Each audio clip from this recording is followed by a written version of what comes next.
becoming your own therapist. I hope you're all doing well, wherever you are in the world.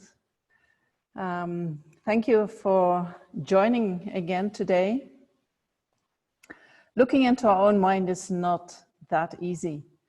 And sometimes, if we really start to go to the core of our problems, we get this aversion like, oh no, I don't feel like it today. I don't want to hear about it. Know that that can come. And I'm going to ask you to stay with me and allow these feelings to arise. And you are very welcome to say in the chat box whatever you feel you need to say in order to feel better. But it is normal to work through difficult, I don't know if there are aspects of the mind, but hearing the truth is not always easy. Hearing the truth about our own mind, how we function, is not easy. And so when people come to Tushita, they make a commitment to stay for 10 days. But I know on the third day, the fourth day, many people are like, oh, I don't want to hear this anymore, you know? But then the fifth day, the sixth day, things start to shift inside. And then on day number 9 and 10, they feel so happy, so much love in the heart, right? So that's going to come. I almost can promise you that. But you have to stick with me and work through this. Okay. So we start today with a little meditation to focus the mind and set a good motivation, as I explained to you yesterday.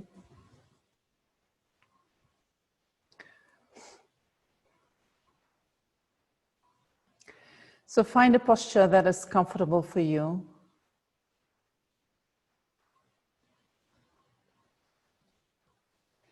And in order to focus the mind, it is always good to straighten the back and at the same time be relaxed.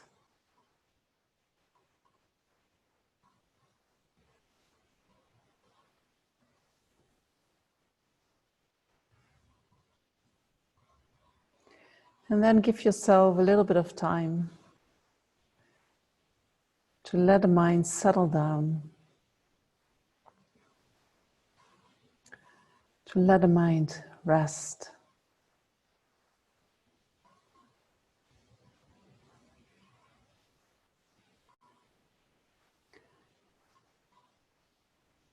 And so to let the mind rest, you can choose to let the mind rest on your body.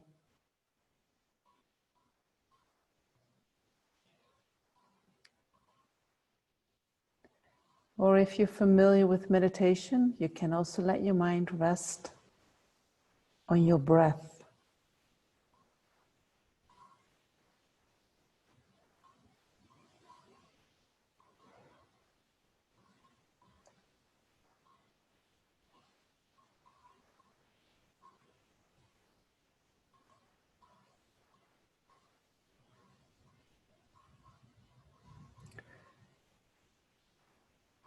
And while we rest the mind in the present moment, we let go of all the thoughts that are still caught up in the past. And we also let go of all the thoughts that are already preparing for the future. They all come to rest in the present moment.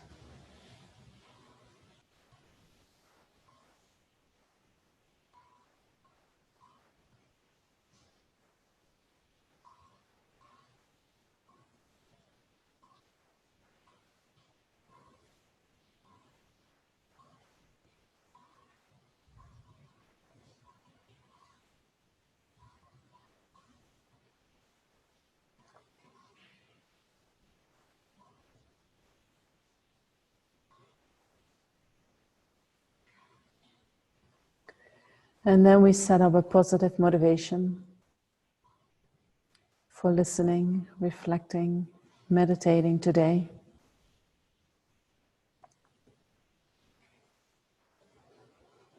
And we engage in these activities in the first place in order to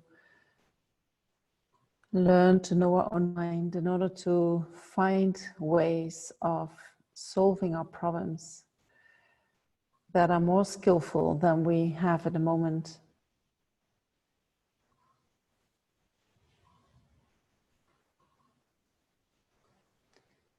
And we can find more skillful ways when we develop our wisdom mind and when we develop our compassion.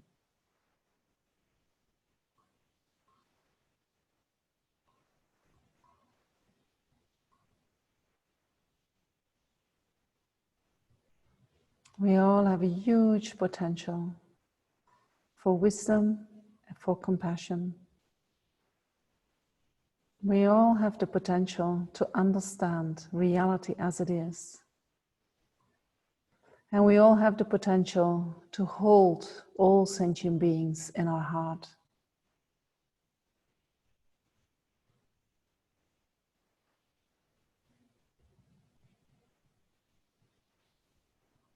So developing such potential, we never do that just for ourselves.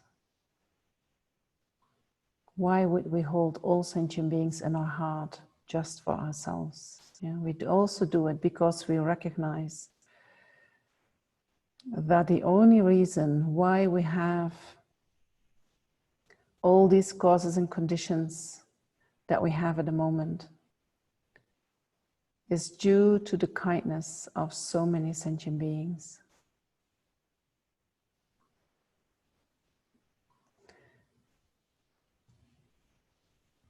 So when we start developing our potential of wisdom and compassion,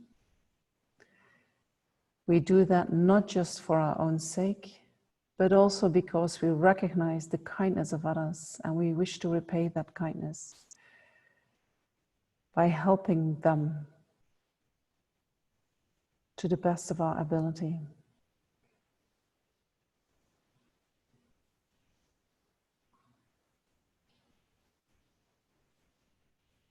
Which means developing our wisdom and compassion is increasing our ability to help.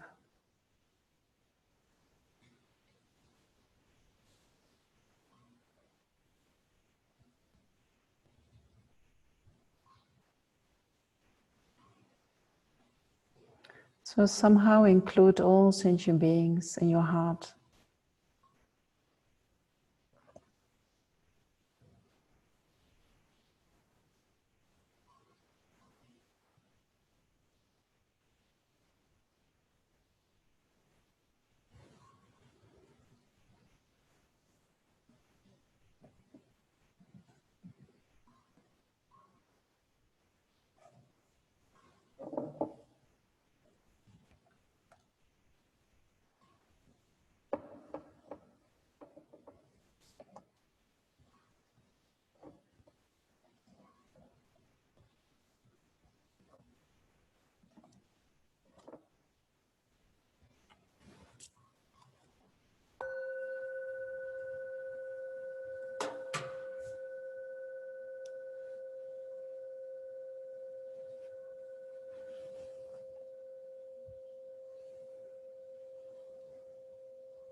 Okay, so now we can start.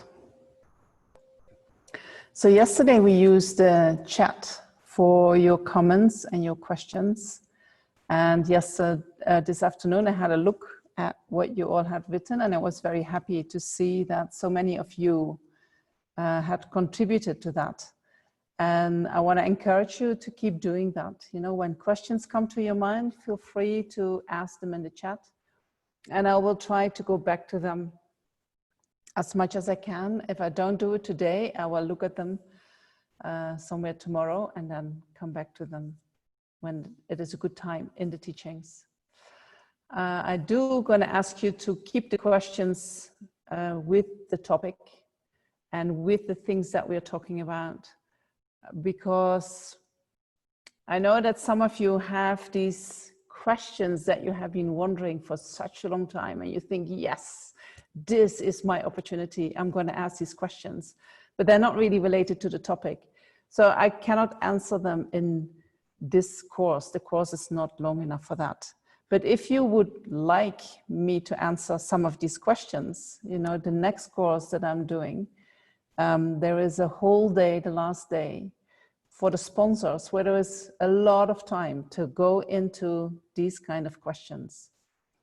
So look it up on Toshita website and use that opportunity for these questions.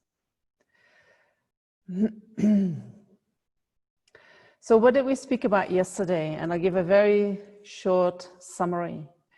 We spoke about that we, just as all sentient beings, we want to be happy and we want to be free of suffering. And if we closely look into all the actions that we are doing, then all the actions are an attempt to find freedom from suffering and to find more happiness. We also said that all our minds, the mind of all sentient beings, is by nature pure, like the blue sky, unobstructed by clouds. That's the nature of our mind.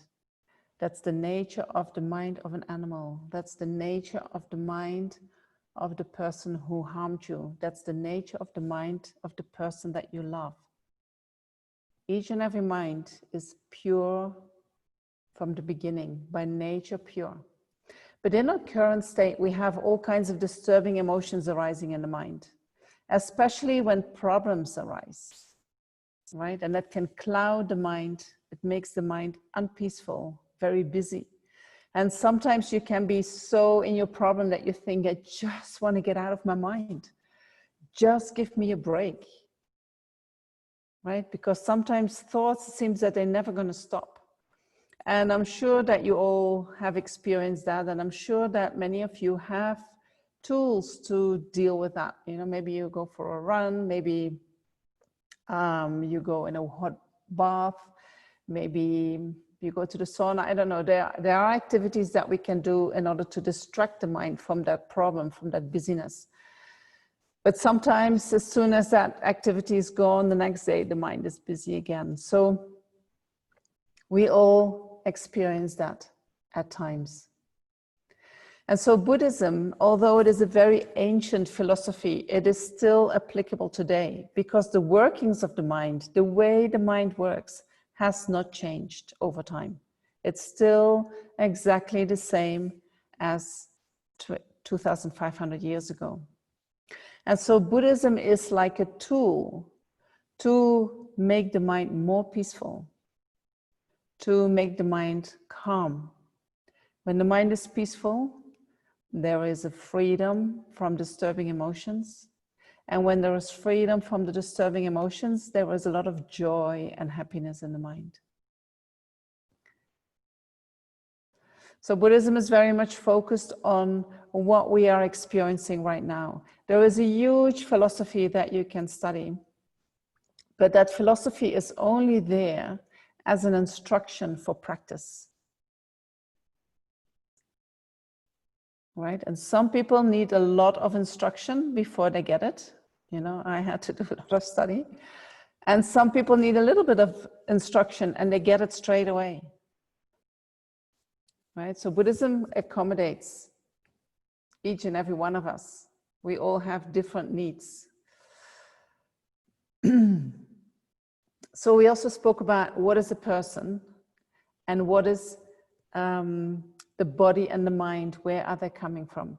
So I said that a person is that which is imputed independence upon the 5 aggregates, or independence on the body and the mind.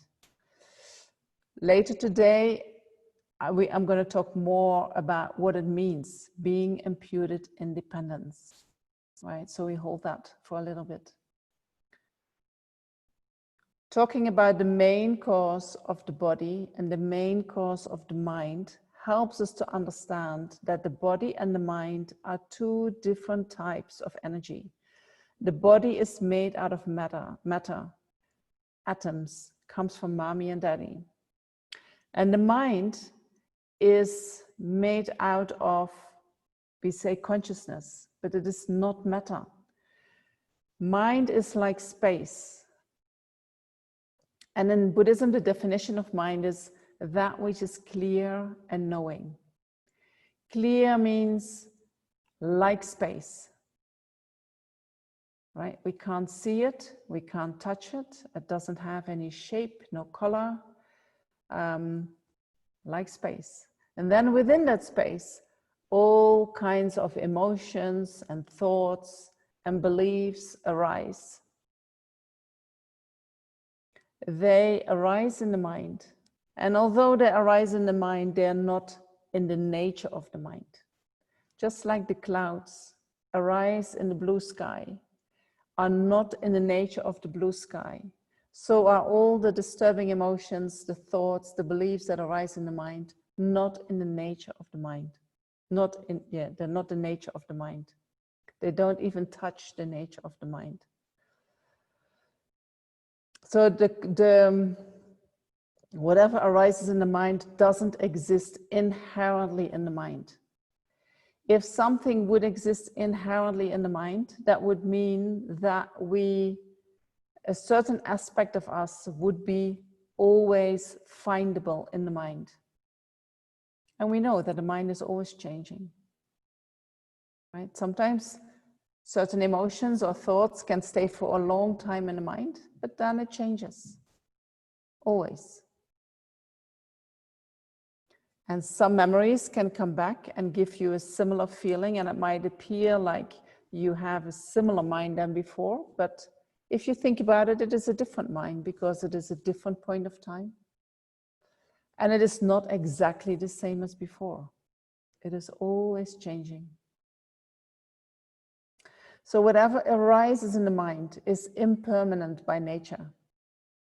And once the causes of that which has arisen, once the causes for our delusions, the causes for our disturbing emotions, once they are exhausted, then the disturbing emotion naturally dissolves back into the mind. It disappears. And so then we made also a beginning with looking at the way we are trying to find happiness. We try to find happiness by following our feelings. True? When you sit and you feel uncomfortable, you feel it and you immediately adjust your posture. When you sit for a long time and you feel a little bit restlessness coming, you get up and you make yourself a cup of tea, or you walk. And then maybe when you keep walking, you again feel restless, or you feel you need a break, you need to rest. You sit, you go back to sitting, or you go back to laying down.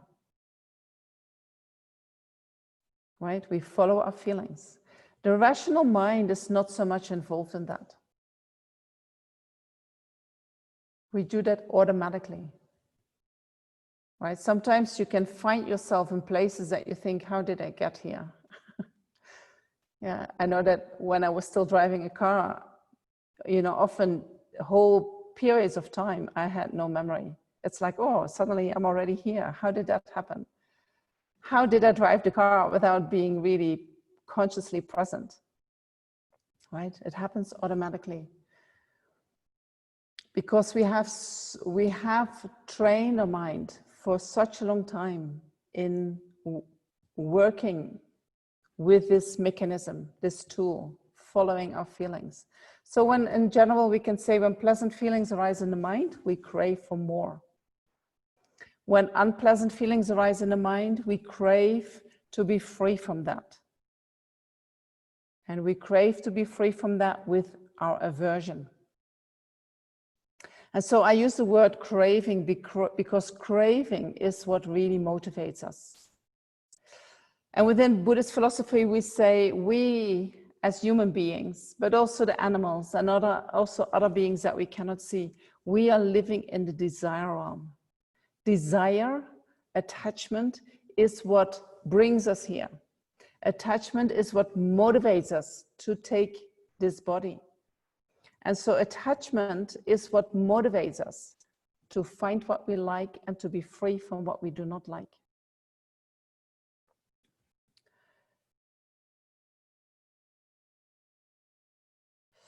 So today we're going to look more into this, and we're going to see that no matter how we try, if we keep following our feelings in order to be happy, we will never get what we really want.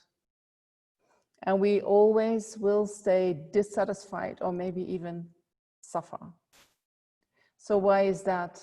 Why is it that following the feelings never can bring us the result that we want? Because I think that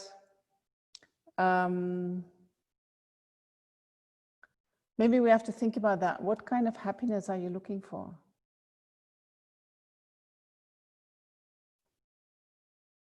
What are the qualities of that happiness?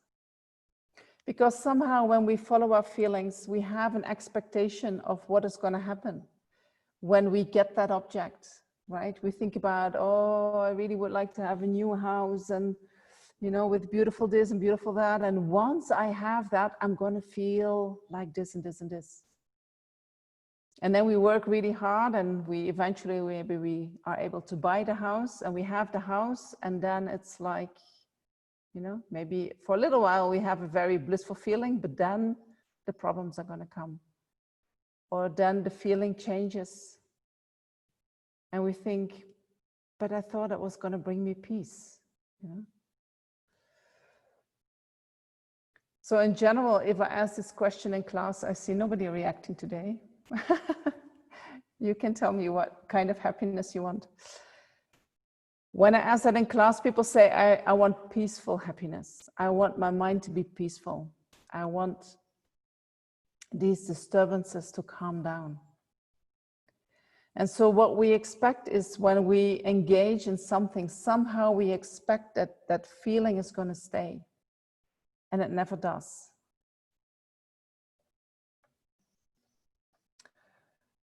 So why is that? That is because we cannot see the nature of reality. We cannot see the nature of our existence. And we'll talk about that today. What appears to us and how things exist. So in order to understand that, we need to look into our mind. How does a mind work? How do we perceive things with our senses? And how do we think about them? How does the conceptual mind work? And then what does that do with objects? And then we're also going to look into suffering, what that refers to for us and what that refers to in Tibetan Buddhism. Because if we want to be free from suffering, right? Happiness is kind of being free from suffering. Do you agree with that? If I'm free from suffering, totally free from suffering, I feel happy. So we need to know what is suffering. Right? Because if we only see part of the suffering and we try to become free of that, there will always be a leftover. So suffering will always arise again and again and again. And we think, but I really tried to get rid of that. There it is again. How is that possible? Right? So we talk about that today. So that's quite a lot. And I see there are some questions, and it was an important one.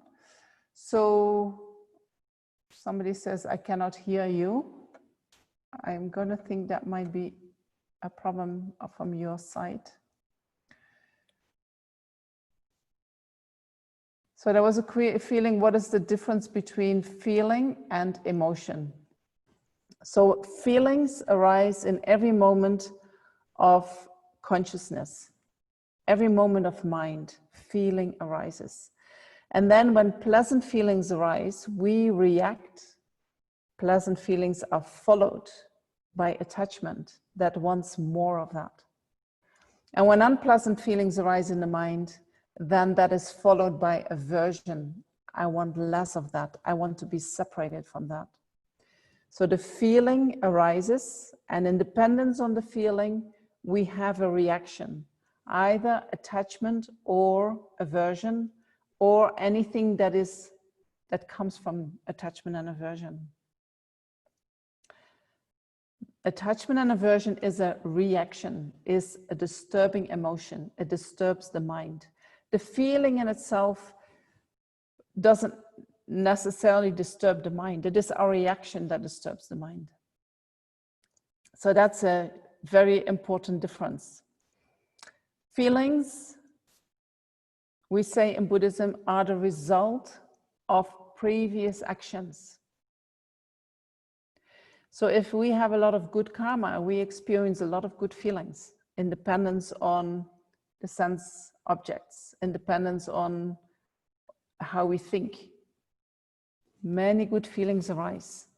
These feelings come from previous karma. Then our reaction to the feelings is what creates our new karma. These are actions that leave imprints in the mind and that will ripen at a later point in time into feelings.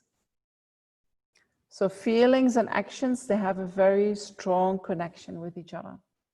And so in order to find happiness, it's very important to know that connection and to see that if we follow the feelings, we actually follow, what we try to do is we try to influence how we feel because we want to feel more often like that.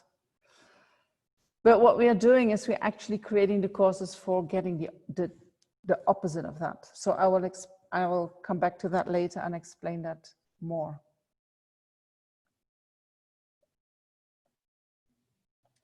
So without feeling, is there any existence of human being? I would say the existence of human being in every moment of mind, feeling arises. So we are looking for lasting happiness. I see that the people say for peace and calmness of the mind, are they the same or different? That's up to you, They can be the same, they can be different.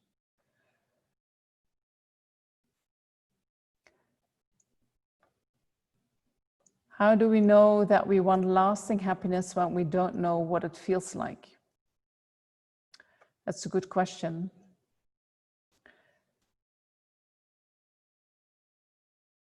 So if you have nothing more than the temporary happiness that we experience at the moment, how can I even think about that there is some other kind of happiness, long-lasting happiness? I don't even know how it feels like, right? So what am I looking for? But maybe you can think about when you get something what you want, there is always something missing. There is also always some kind of, yeah, but if I also had this, it would even be better. As if it is not perfect. And I think that feeling shows that something different is possible, but we don't know how to go there. If the happiness that we have right now is the most perfect happiness that we could have, we would be perfectly happy, and we are not. Right? My mom always said, well, that's just how it is, there is nothing more to get in life. And I never believed it, never took it. Right? Not that I had any tools to get anything else than the normal pleasures, but I never believed that is what I needed to be satisfied with. I felt like, no, I want to look for more.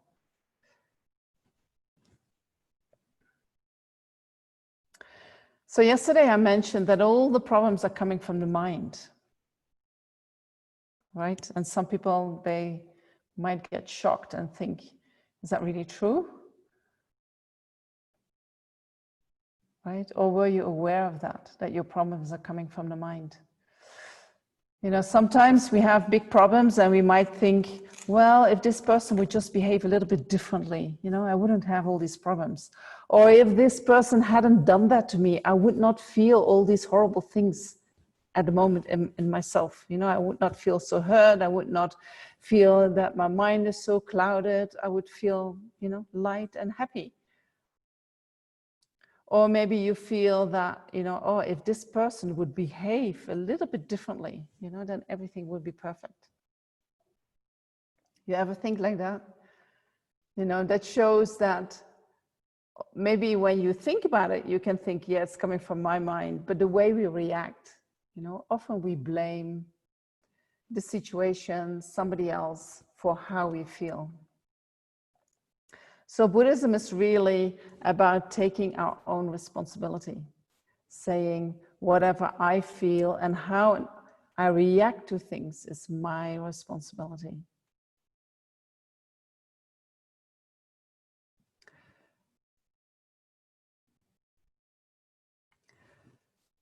Let me see where we are.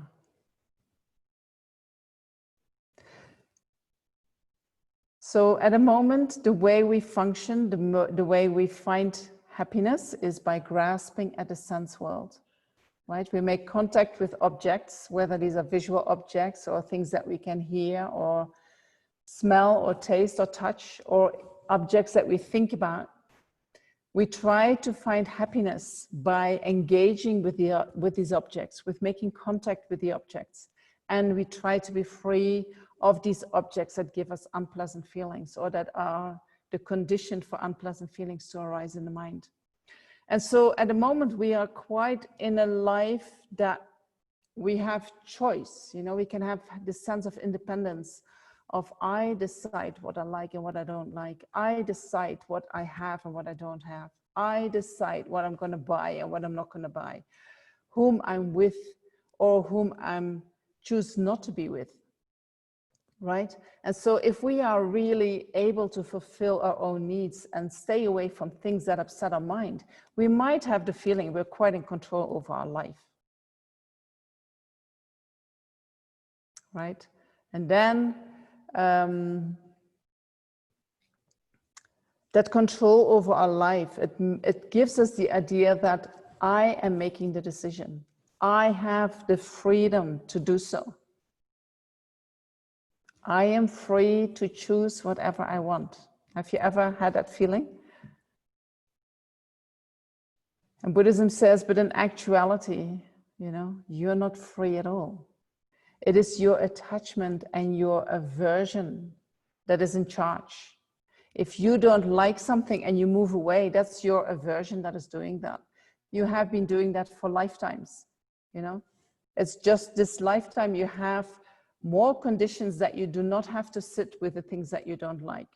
And you do not have to sit with the fact that you don't really get what you need. So yeah, I would say you have very good karma. Having very good karma might create the illusion that you are free to choose whatever you want. And so we need to recognize that freedom that we experience is actually an illusion. It's not a real freedom. We are dictated by what we like and what we don't like. And we need to follow that.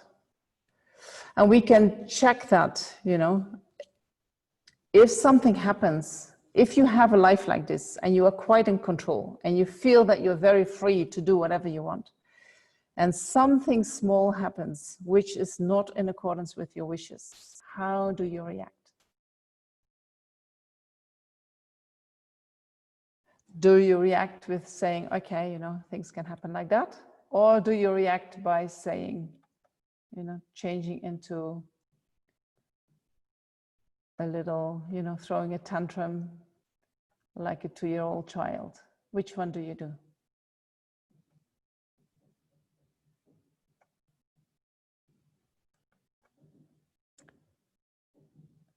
If you have a tantrum, if you get really upset, if something small happens that you don't like, if you cannot get what you want, that shows how you are under the control of your attachment and aversion. If your mind can say, oh, well, you know, doesn't matter, and you're really not moved, you're really not reacting, then you have grown up a little bit. You know, you're more an adult. Your mind is not reactive. You have overcome your disturbing emotions. That is freedom. So this is what we try to develop when we practice Buddhism.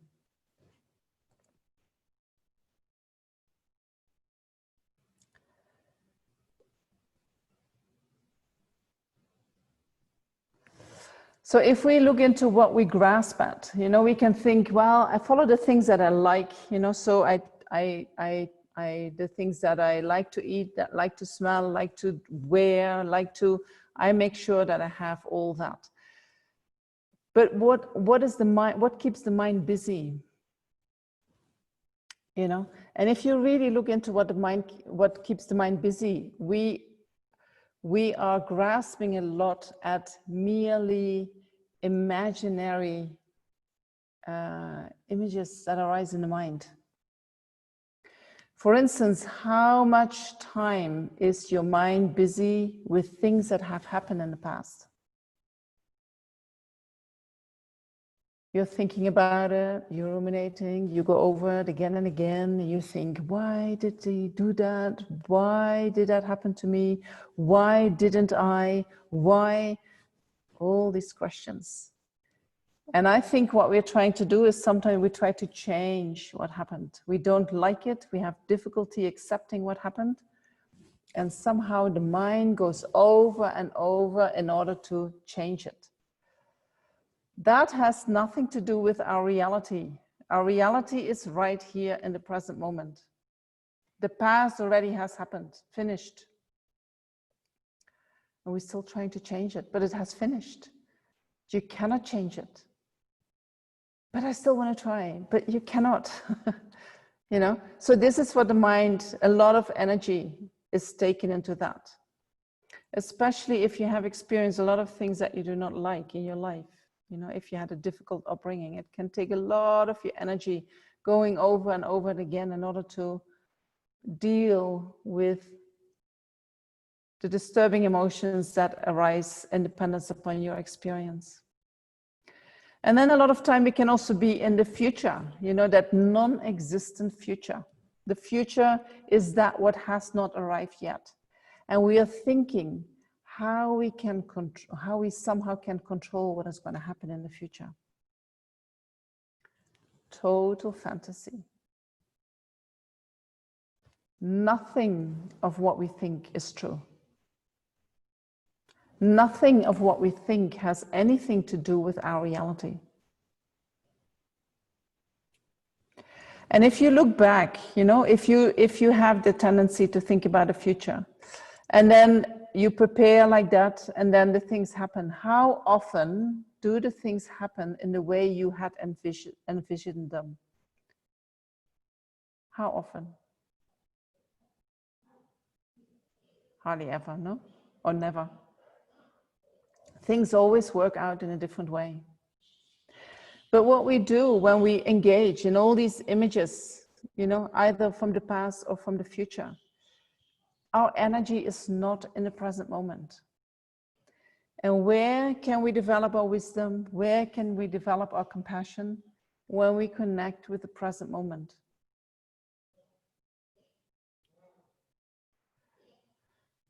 So that is something that we need to think about that. How thinking about the past, thinking about the future is not going to contribute really to a better past or a better future. It might actually do the opposite. And once you can see that, you know, that will help you to bring your mind back to the present moment, where your real power is, where you can really make changes that can affect you for the rest of your life.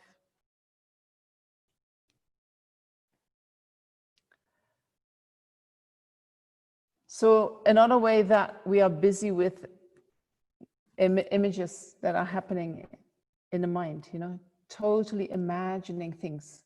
If we think about something that we really like, for instance, we have seen this handsome boy or girl and wow, isn't she fantastic? What happens in your mind, you know? Your mind goes crazy. You have all these ideas arising in your mind. How wonderful and how fantastic you would feel if you're going to share time with that person and what that person is going to do and how that's going to feel, and nothing of that is true. And if we really look into what is that triggers this, you know, this is our attachment. And what attachment does, it totally exaggerates qualities that are not even in the person themselves. It doesn't even exist there. We're just fantasizing.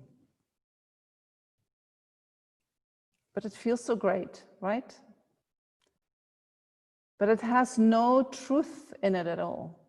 And so what Buddhism says is what is really creating suffering is that we do not understand the truth. We do not understand reality as it is. We are all the time in these fantasies.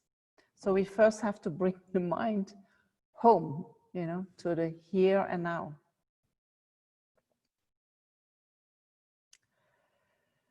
So another mistake that we make in the mind, and I'm going to try to explain you how the mind works, because this is a very, very important mistake that we all make, and that is the cause of all the other problems that arise in the mind.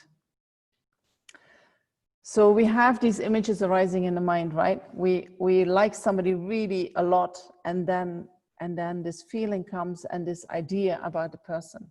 And then what we do is we project that idea onto the person, and then we believe that the person really has these qualities. While in actuality, that is coming from our mind. And, you know, for those of you who know what it is to fall in love, to really fall crazy in love, and then you go into a relationship with that person. After 6 months, 8 months, you suddenly wake up somehow and you think, huh? What is he doing? How does she speak? And suddenly you start to see characteristics that you hadn't seen before. So they say the hormones that cause that attachment, or the attachment that causes these hormones, starts to wear off after a certain period of time. And you start to see things more in accordance with reality. So that is when we have strong attachment arising in the mind. But in actuality, the mind functions always like that. And we'll try to explain, you know. So think about something that appears to you, you know, something neutral. So we're not going to talk about attachment and aversion, but just how the mind works. Something, for instance, a blue table. Your eyes, your visual consciousness sees a blue table. And when you look at the blue table, you see blue, you see the table, you see the shape of the table, you see, even they say the impermanence of the table appears to your eyes. All the qualities from table, they appear to your visual consciousness. So we say then that our sense perception is what we call a collective engager. All the qualities of the object appear to the senses. Then, in dependence on that, we generate in our conceptual mind an image of the object, right? So that I can close my eyes and I think about the table, and table will appear to my eyes. Or I think about blue table, and blue table will appear to my mind, not to my eyes, to my mind. So there is an image that arises in my mind. And there is also the name that arises in my mind. That the mind, the conceptual consciousness, the consciousness that works when we close our eyes and recall the objects, works in a totally different way than our sense perception. The conceptual mind works by elimination. So if I think about blue table, my conceptual mind eliminates everything that is not blue table. And then what is left over is the blue table. Blue table has nothing else No characteristics except blue table. So we call the conceptual mind an eliminative engager. It engages the object by eliminating everything that is not the object. And so when I look at table, I see all the parts of the table. When I create an image of table, I see one object, table. I do not see the parts of the table. I see just table, one object. We call that a unitary appearance. It is every object is unitary in the conceptual mind. Or I have to think about I'm thinking about the parts of the table, then the parts of the table appear to my mind. Right? But if I think about table, I only see one table, a unitary thing. And then the image in the mind is permanent. So in dependence on an impermanent phenomena, I generate a permanent image in my mind. And also when it arises in my mind, that image appears to be independent of anything else, as if it has its own entity. And so then what I do is I see the table, the image table comes to my mind, and then I project that image in my mind towards that object that I see. And then in the next moment, that object, that image that I have projected onto that blue table, that appears back to me.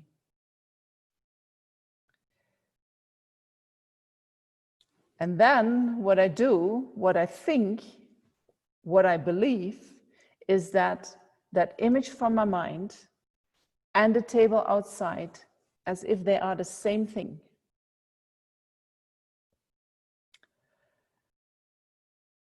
We mix them together. You know, sometimes people even believe that if they think about their car, they're really thinking about their car. They do not realize that the car in the mind is a very different car than that object outside. They're happening in a different domain. The image of a unitary, permanent, independent thing happens in our mind. While outside are these objects that are impermanent. They are dependent on their past. They are dependent upon causes and conditions. They are impermanent by nature. So we mix these two together, and then we think it is the same thing. We project the image on the mind onto the object, and then we believe that what we have created in the mind lives in the object. So when I see table, you know, an image arises in my mind of table, a unitary, permanent, independent thing, as if there is an entity, as if there is an objective entity in the table that makes it a table.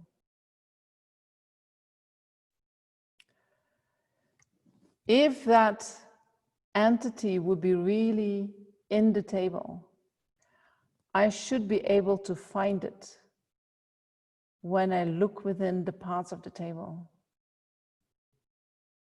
So I can analyze the table and say, okay, if this is the table the way I see it, you know, that projection, if that is really living here, I should be able to find it somewhere. And then you start looking for it in the object and you cannot find anything. You can, I should say, you cannot find that independent, inherently existent table within the table. That image that you made in your mind and projected onto the table, you cannot find that in the table. That lives in your mind, not in the table. Not in the table that is the object in front of you. Right? And so because the mind works like that, and it goes very fast, we are not even aware that we are doing it. We believe that each and every object, each and every person has a kind of objective entity within them. within it.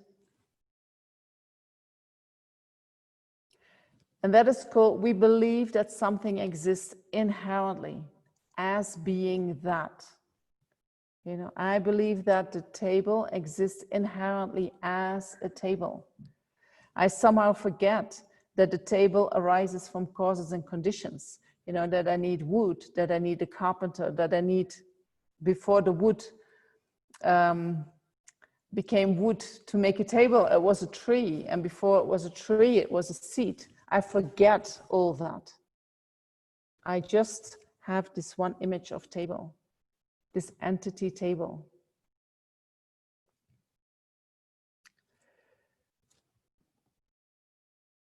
So we project a kind of inherent existence, not a kind of, we project inherent existence onto each and every object, each and every person. We believe that, you know, when we think about I, who am I, there is this perception of a self, of me. And that self appears to be unitary, that appears to be quite permanent, right? It has been with me my whole life. And well, maybe it has changed a little bit, but also not really, you know, it is still the same me. And it appears to be independent in the sense that, you know, I can have the feeling myself, I am in control of my body and my mind. I am in control of my life. The I appears as almost a separate entity from body and mind, living somewhere in the body and the mind. Right? And we can, somebody asked yesterday, is the soul and the mind the same thing? So soul, in Buddhism would say, then how do you define a soul? You know, what are the qualities of a soul? If you would define the soul as something that is permanent, independent, unitary, as an entity living in and of itself, somewhere inside you, which is your essence, you know, then Buddhism would say something like that cannot exist. Because if it would exist, then we should investigate the body, we should investigate the mind, and we should be able to find that somewhere. Right? But if we look into the body, is there somewhere a soul? Is there somewhere a self? You know, surgeons haven't found it yet, right? They have cut up the whole body and they never came back from the surgery and said, I found the self. So the self is not living in the body. And we can do the same for the mind, you know, because you can think, well, myself is the mind. Or myself is my intuition, or myself is the observer of the mind, or myself is the whatever aspect you take of your mind. That's, you have to investigate. If you say the self is the observer, then you should be able to find that self when you look for the observer. And so these entities, we cannot find that. Something not being findable in the object shows that it doesn't exist inherently. But somehow, due to conditioning, you know, inherent existence appears to us all the time. It appears to our senses. Whatever we see appears as existing inherently. Whatever we hear appears as existing inherently. Whatever we think about appears as existing inherently. Holding on to that inherent existence is the root cause of all the disturbing emotions that arise in the mind. And especially holding on to an inherently existent self. You know, because I believe there is this I in me that has needs that I need to take care of, that I need to protect. Independent of that, my attachment and my aversion is functioning.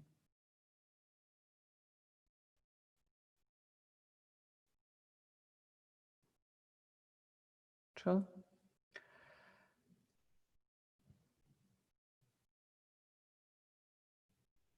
So how do we know that something exists if we can't find it? That's a good question. So you can start looking for the self, you know, inside your body, inside your mind, and then you can't find it. Then does it exist? You know, yes, it does exist because we can see it, we can feel it, we can observe it. So it exists, but it doesn't exist inherently. How do I know it exists? Well, you know, we still have our consciousness observing that it exists. It just doesn't exist in the way it appears to us. It appears to us as if it exists inherently as an objective entity, while in actuality such entity is not present. But things do exist. You know, things arise in dependence upon causes and conditions. They arise in dependence upon their parts. They arise in dependence upon the mind. So things do exist.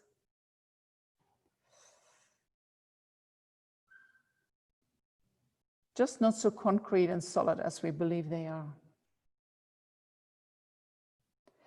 So that self-grasping mind, grasping at itself, holding it to be an independent, unitary, permanent self, while in actuality it doesn't exist like that. That self-grasping is the root of all the disturbing emotions.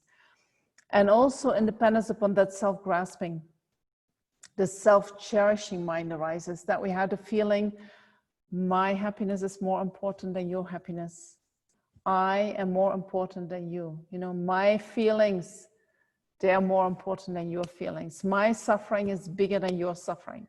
You know, the poor me, when we suffer, it's like, oh, my suffering is so big. Nobody has any idea how much I suffer. That's the self-cherishing mind. The self-grasping mind, in order to realize that that mind doesn't exist in the way it appears to us, we need to train our wisdom mind. We need to understand the nature of reality. In order to change this or to transform the self-cherishing mind, we need to change our attitude. From a self-centered attitude, we need to open the heart. We need to start cherishing others. You know, then we change the attitude. By developing the wisdom that realizes the lack of such an inherent self, we develop our wisdom mind. And we can do that until we can see reality exactly as it is in every moment of mind. And that self-cherishing mind, we can transform that in a mind that has such great compassion that it wishes from the depth of your heart to work for the happiness of sentient beings in every moment of your life.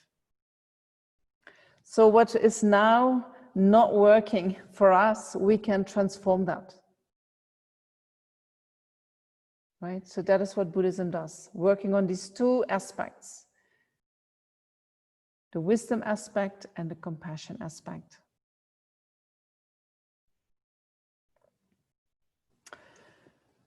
So I need to speak faster. I need to speak a little bit more. I want to say something about happiness, the happiness that we have and the suffering that we have. Maybe I go first if you see if there's a question related to this. So if something doesn't exist inherently, it doesn't mean that it doesn't exist. For us, it almost appears like that, you know? We start looking for something in the object and we can't find it and it looks like the object disappears. Then nothing exists. But that's not true. You know, not finding that objective entity within the object doesn't make that the object doesn't exist anymore. The object is still there, but it exists in a different way than you thought it exists. The nature of its reality is not how it appears to you. So not existing inherently, but it does exist. There is a huge difference between not existing inherently and not existing. You know, they're not the same thing. They're totally different.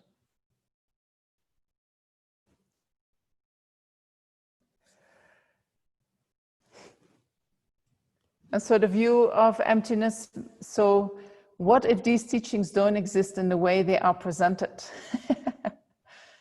So, yeah. The view of emptiness may be applied to the Dharma itself. You know, everything is empty of inherent existence. Nothing exists inherently. Also, the Dharma doesn't exist inherently. Yes, you have to apply the view of emptiness to the Dharma itself as well. You know, but that doesn't make it non-existent. It functions in the world, but there is nothing findable that we can refer to as that is this.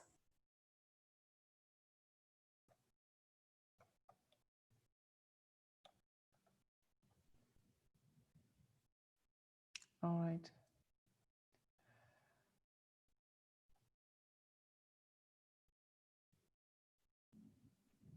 Is that clear? Something is not findable, but it is still existing.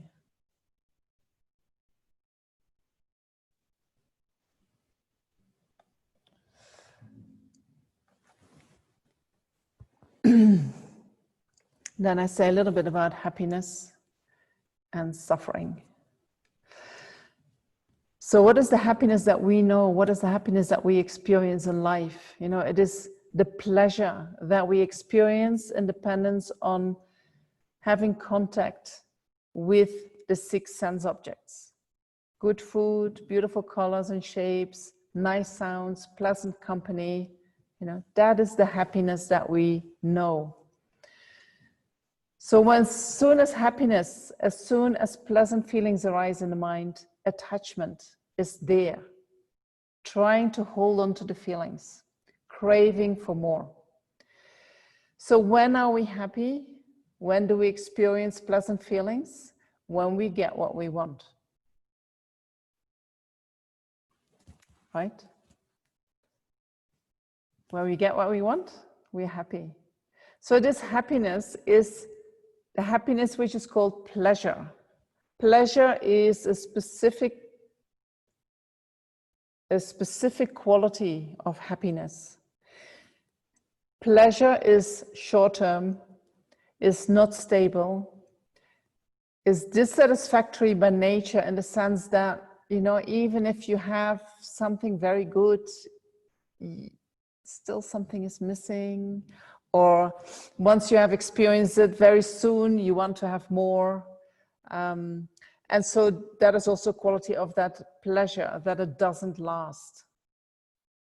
Right? It comes and it goes. Well, if we check what kind of happiness we want, in general, people say, I want a more stable happiness, a more peaceful happiness, a calm happiness. And so that is a different quality.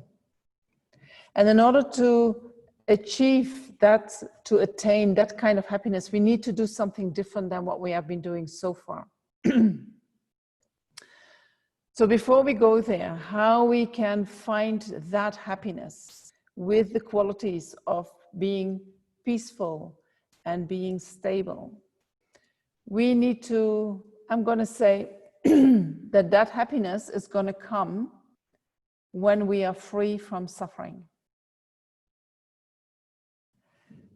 And so then we need to know what is suffering. What do we need to be free of in order to experience that peaceful and calm happiness? So we can say, what is our suffering at the moment, you know? Our suffering at the moment is our pain, the pain that we feel, sickness that we experience, death that we experience. Suffering is also when I don't get what I want. Suffering is also when I get something that I don't want. Or when I get separated from something that I had and that I was very fond of to be close to. Right? Then we suffer. We get separated from something that we want, or we get something that we don't want.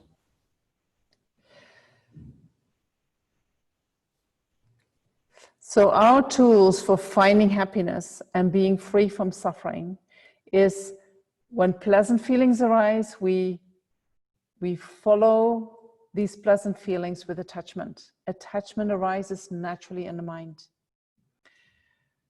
When unpleasant feelings arise in the mind, naturally aversion arises in an attempt to be free of that unpleasantness. That is like our tool that we have. This is a tool that all sentient beings have, not just human beings. We can also observe that in animals. You know, when you have a nice bowl of food for a dog, the dog is wagging the tail and is coming to you, and you can see that the dog is happy. Right? When you hit the dog, you can see that the dog is unhappy, doesn't like it, reacts with aversion, tries to get away from you. We all have that tool, you know, giving us temporary pleasure. It looks like it is giving us temporary pleasure, and separation from the things that we do not like. Separation from suffering. Separation from pain. And so that aversion, these unpleasant feelings that arise in the mind, you know, this suffering that arises, it is discomfort, it is unpleasantness. In Buddhism, that is only the most coarse level of suffering. And it is called the suffering of pain, or the suffering of suffering. So we are trying to move away from that layer of suffering all the time. Animals do the same, because we're using the same mechanism to move away from that. So, but then Buddhism says, but that it's not the only suffering that exists, you know. So there are two more layers of suffering within Buddhism. And if you want to feel the happiness that is a freedom from suffering, you need to eliminate them as well. So the first level is what is called the suffering of change. And the suffering of change refers to all the pleasurable experiences that we have. So I just talked about removing that. Don't think that we have to remove the pleasure, you know, it's not true. Some people go in panic. Oh my gosh, I cannot separate from my pleasure. No, we can keep the pleasure for a while. But Buddhism calls these pleasurable experiences the suffering of change. Why? Because these experiences are also, by nature, they are in the nature of suffering. Because they do not last, they're not stable, they're dissatisfactory by nature. And even if they're very beautiful, you know, we have amazing experiences, there is always something missing. It's not perfect for a long time. So real happiness is stable, which means that the more we produce it, the happier we become.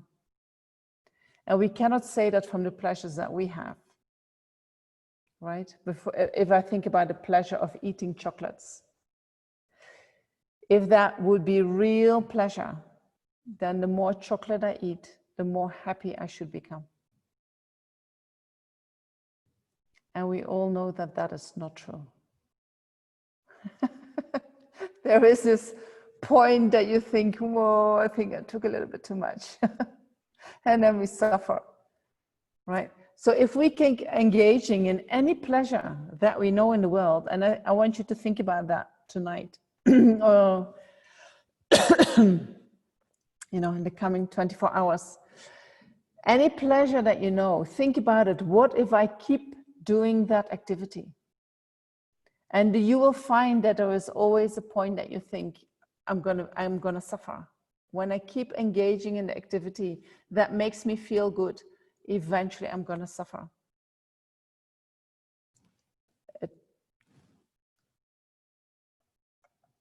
It changes.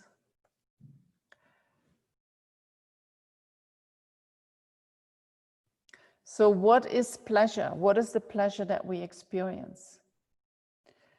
So Buddhism says the pleasurable moments that we experience is the moment that how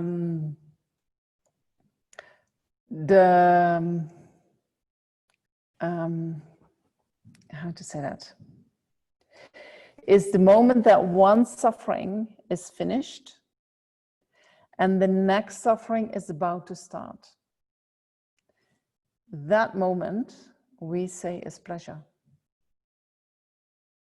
So for instance, I sometimes use the example of the shade and the sun, you know. When you are in the shade and it is not such a warm day, you start feeling a little bit of chilly, and you think, oh, I want to go into the sun, you know, warming up. So the moment you go into the sun, you think, oh, fantastic, right? That moment you move into the sun, the suffering of being in the shade is finished, and the suffering of being in the sun is about to begin. And then you stay in the sun. And at a certain time you feel, oh my gosh, getting hot, you know, I want to go back to the shade.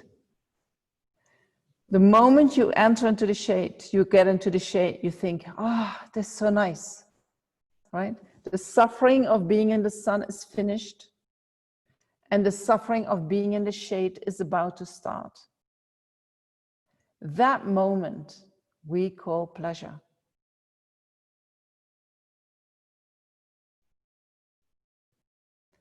And Buddhism says that pleasure is in the nature of suffering. Because if you would continue that activity that gives you that relief, there's going to be a point that that activity is causing you suffering. So therefore that pleasure is in the nature of suffering. But that is the only pleasure that we have at the moment, right? So we need to know how we can create the causes to experience that. But then at the same time, if we know that it is in the nature of suffering, maybe we don't grasp so strong at them as being real, as being, I want to hold on to that. I want to have more of that, right? We can do that more skillfully, more in accordance with reality. And so the most subtle type of suffering, and I don't think I'm going to manage to talk about that completely today, so I will finish that tomorrow, is the all-pervasive compounded suffering, or the suffering of conditioned existence. So we are conditioned. You know, even just the fact that as soon as pleasure arises in the mind, attachment follows. And as soon as unpleasant feelings arise, aversion follows. That is a conditioning. We react emotionally, automatically in that way.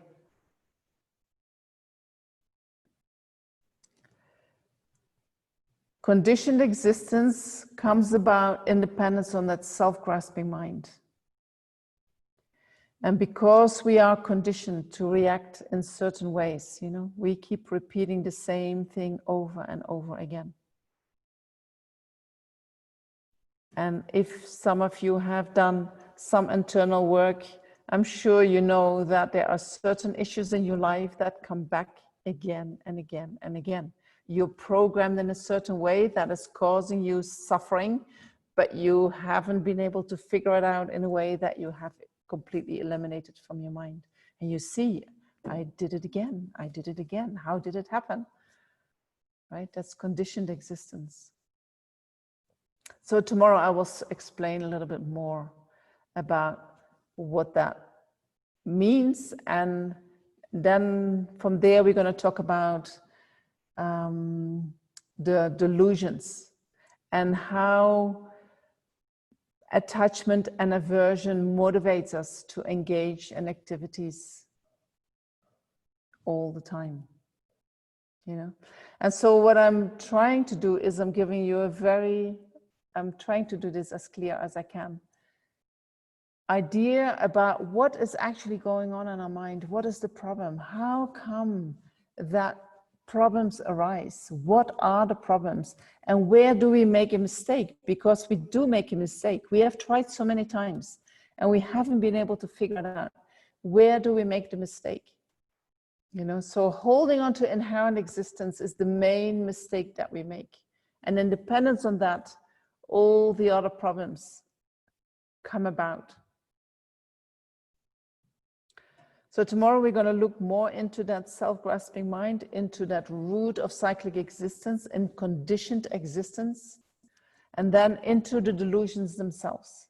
And when we can really see them for what they are, you know, and how they are deceiving us, then we feel like, I want to do this differently, you know, how can we do this differently? And so then the last 3 times we're going to talk about that.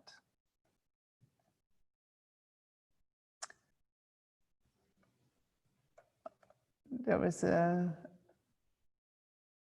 somebody says it's a practical versus practice thing. I'm not sure what you mean. You have to explain me a little bit more. You can talk more today. We are very happy that we listen to you. Yes, but I also would like to finish with the meditation. And because, you know, talking about the mind is one thing, but then looking into your own mind and recognizing this is this and that is that. And if I move a little bit away from that and I let this happen, then this is going to arise in my mind. You know, if we practice that together, I hope that you're going to get some tools that you feel confidence that you can do this yourself. Right? Becoming your own therapist means that you're going to sit with yourself and you're going to listen to your mind and you're going to look into your mind and you're going to discriminate. This is this and this is this. Oh, here I'm following my pleasurable feelings. This is how attachment looks. Oh my gosh, I never knew it looked like that. Or this is my aversion. How can I do that differently? What do I meet when I start to do this differently? You know, because there are many reasons why we haven't changed these deep-seated habits. If it was easy, we would already have changed it. So I think if we can do that together, it might help you to get confidence that you can make a really good start, that you have the capacity to address the issues that are going on in your mind. All right? And then we can keep repeating this, you know. So today I thought to do a meditation on the clarity of the mind. You know, I talked about the mind is like space, a spacious aspect. But for us, the mind is just clogged up with all these thoughts and these emotions, and it's so busy and it is so full. And what are you talking about? The mind is like space, you know. So we're going to try to connect with that spacious aspect of the mind. And I personally, I feel that is a very powerful meditation in order to make the mind more peaceful, you know, because you give somehow space, and then these illusions, they can arise and then they can finally dissolve into the mind, instead of that you keep working with them all the time. Is Dharma practice considered pleasure?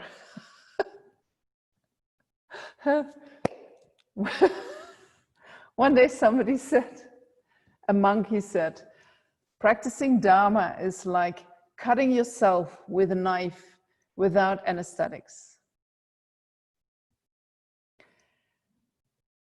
It's not I mean, there can be moments of pleasure, there can be moments of space, there can be, but the practice itself is not where these moments happen most of the time.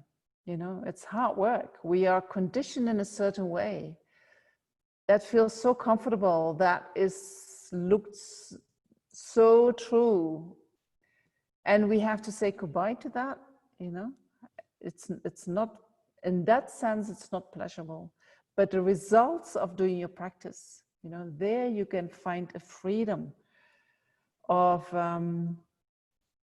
this conditioned existence, of being a slave to your own programming.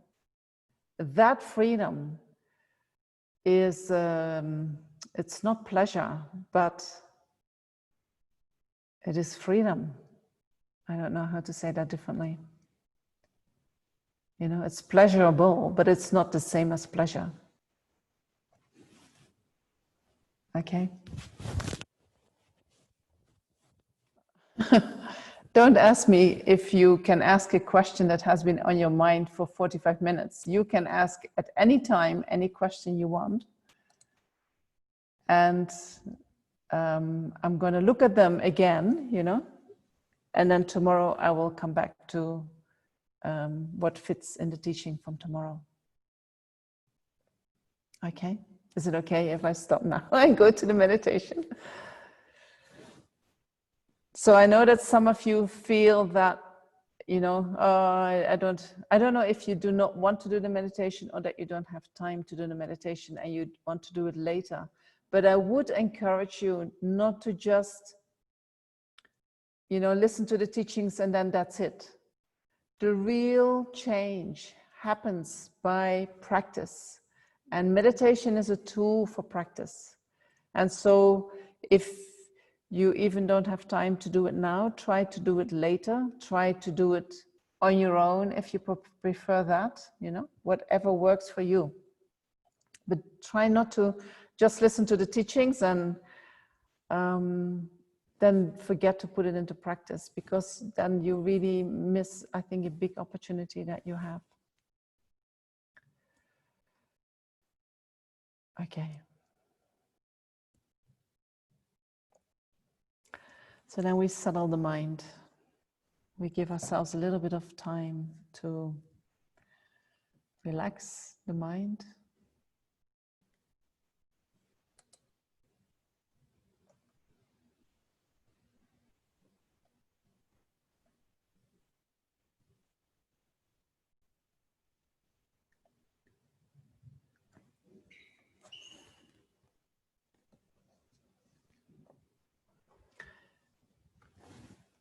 And so it is helpful to start every meditation with remembering your posture, and with going through your posture,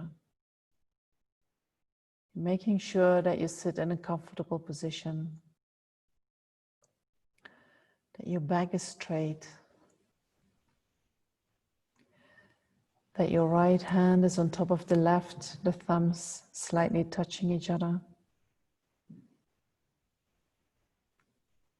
The elbows a little bit away from the torso.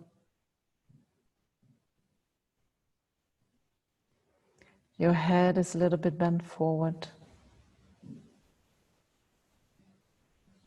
The jaws are relaxed. The tongue is touching the palate just behind the teeth.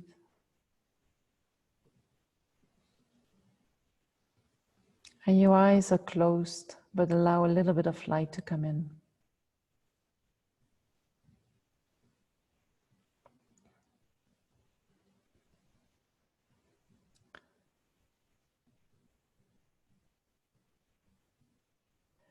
By going through these points, you bring your mind to the present moment.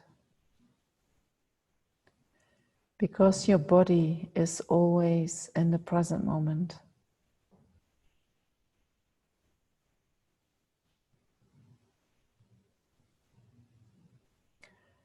And when you bring your mind to the present moment, the disturbing emotions naturally subside.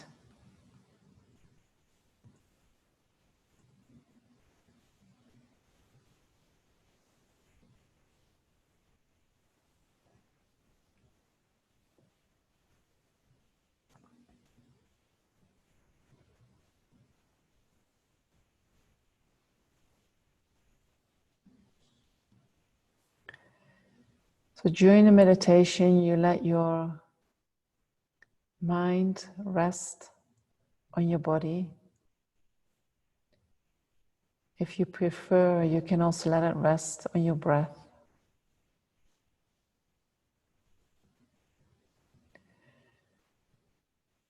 And then part of your mind reflects, analyzes.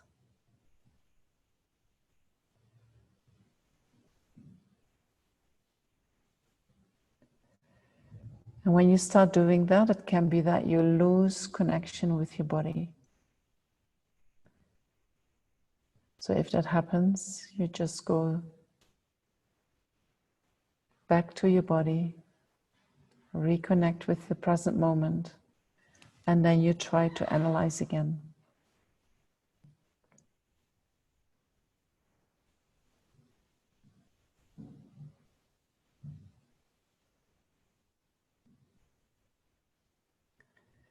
So the nature of the mind is that which is clear and knowing.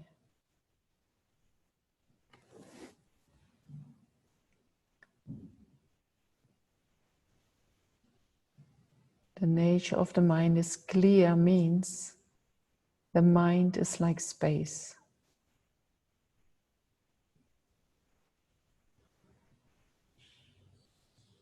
It has no characteristics of its own.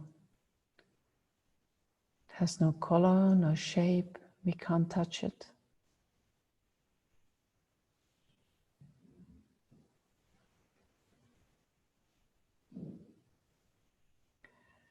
Because it is like space, it allows qualities to arise in it.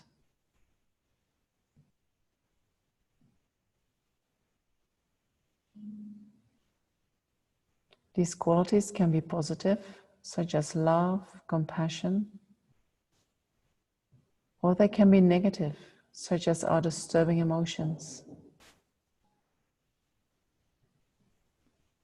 And they can also be neutral, like sleep.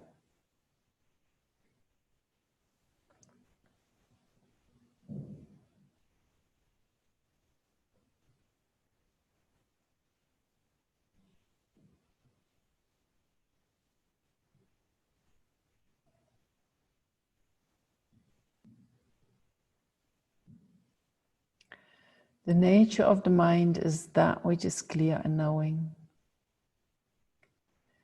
And the nature of whatever arises in the mind is also clear and knowing.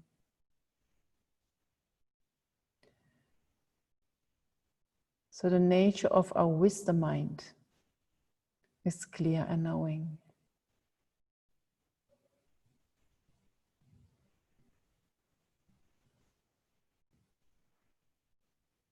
The nature of our loving mind is clear and knowing.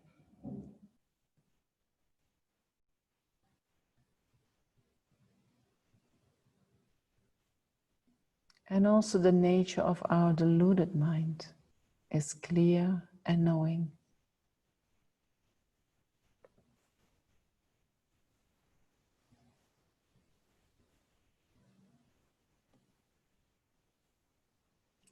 Whatever arises in the mind is just like the mind itself, clear and knowing. It is like space. It has no substance, no color, no shape.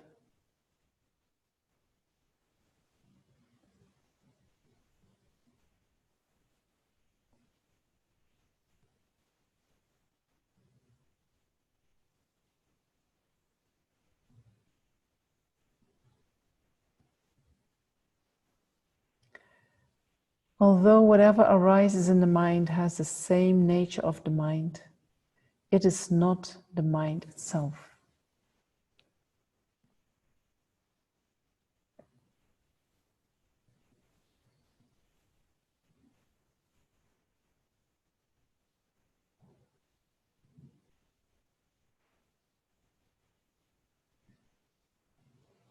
We can compare the nature of the mind with the blue sky. And whatever arises in the mind, our thoughts, feelings, and emotions, with the clouds in the sky.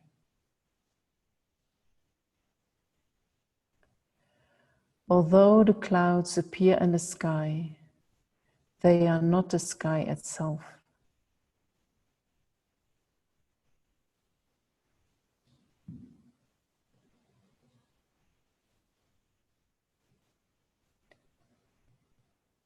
The clouds come and go, just as your thoughts, feelings, and emotions come and go.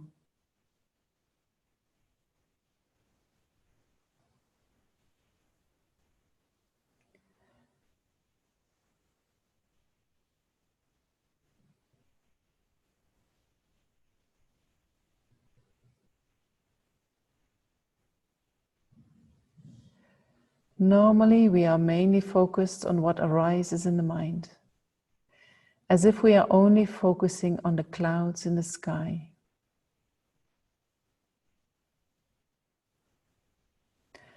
But just as the clouds are not the nature of the blue sky, whatever arises in our mind is not the nature of the mind.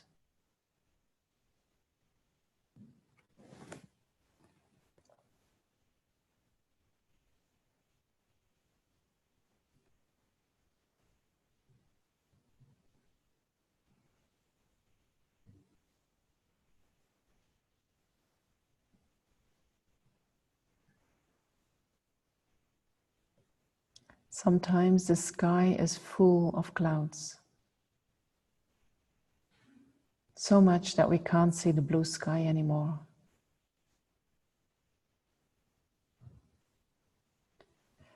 Not being able to see the blue sky doesn't mean that the blue sky doesn't exist.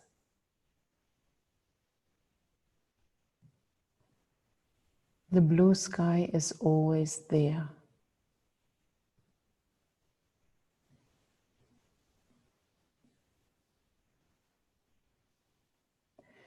Although the blue sky is covered by clouds, the clouds can never touch or change the nature of the blue sky.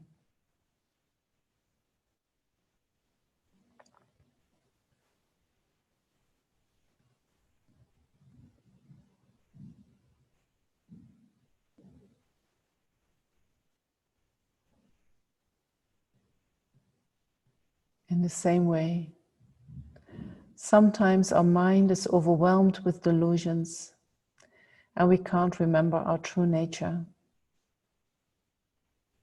But that doesn't mean that our true nature doesn't exist.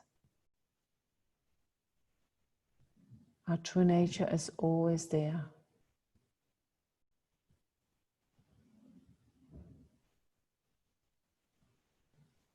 And although the delusions can cover the nature of our mind, they can never touch or pollute the nature of our mind.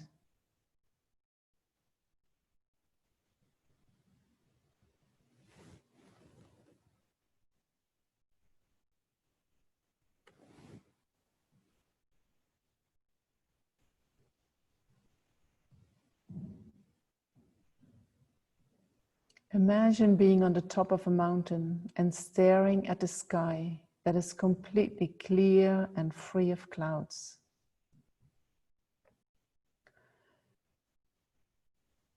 Concentrate on this vast, unobstructed emptiness.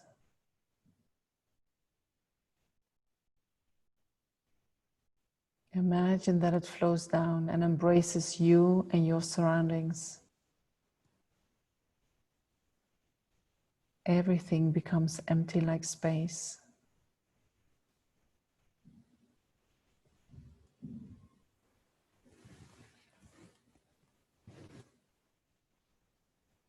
Hold this experience and feel that the nature of your mind is like this clear, empty space.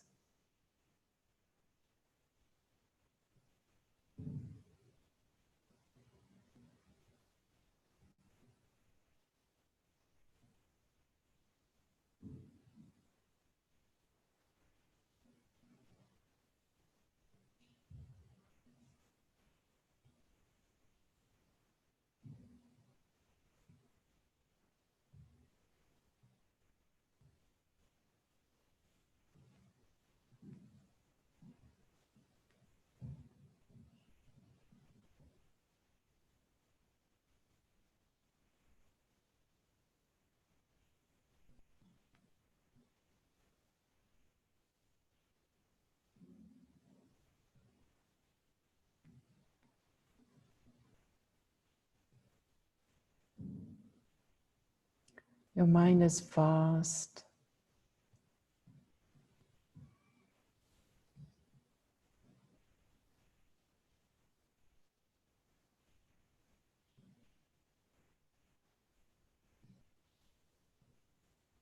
Let it expand more and more.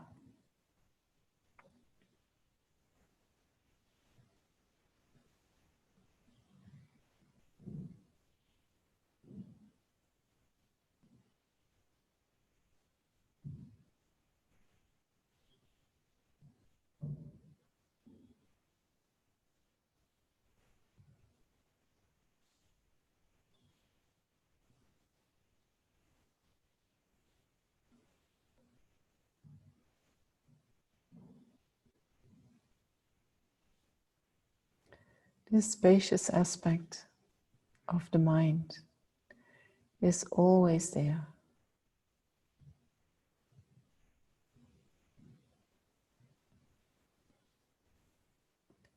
Our mind has habituated with focusing on whatever arises in the mind.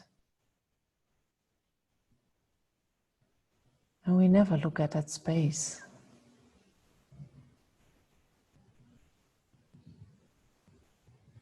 But once you focus your mind on the space,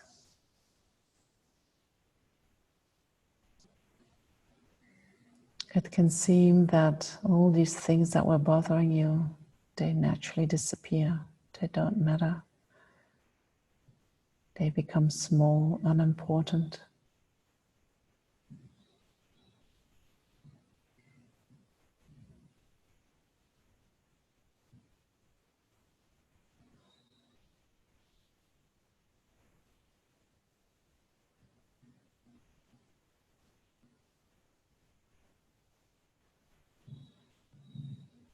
And being connected with the nature of our mind, the spacious aspect of the mind, will allow our wisdom mind more easy to arise.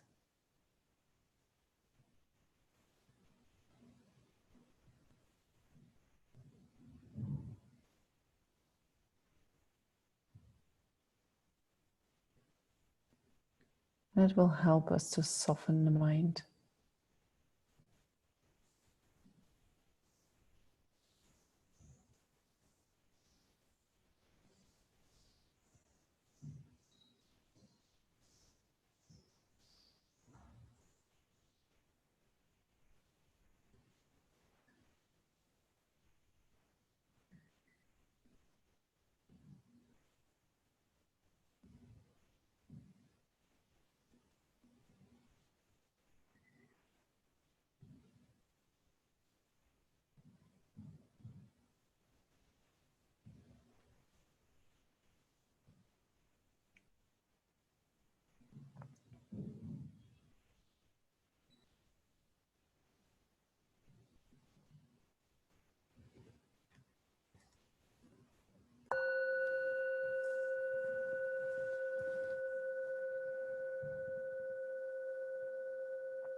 And then coming to the end of today's teaching and meditation, we can dedicate all the positive energy that we have created by listening, reflecting, meditating to the happiness and well-being of all sentient beings.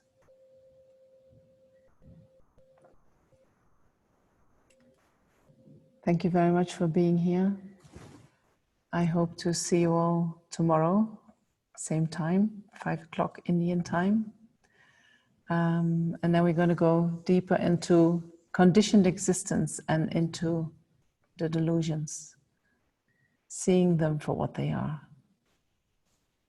Enjoy your evening, take good care of yourself, and see you tomorrow. Bye-bye.